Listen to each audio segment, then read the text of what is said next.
You ask Tiger to solve. This deals with linear equations with one unknown. The final result is v equals 4. Let's solve it step by step. Simplify the expression. Expand the parentheses. Simplify the arithmetic. Group like terms. Combine like terms.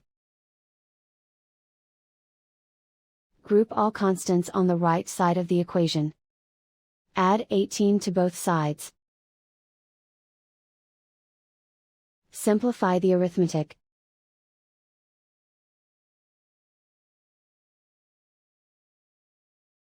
Isolate the v. Divide both sides by -2. Cancel out the negatives. Simplify the fraction. Cancel out the negatives. Find the greatest common factor of the numerator and denominator. Factor out and cancel the greatest common factor. And so the final result is v equals 4.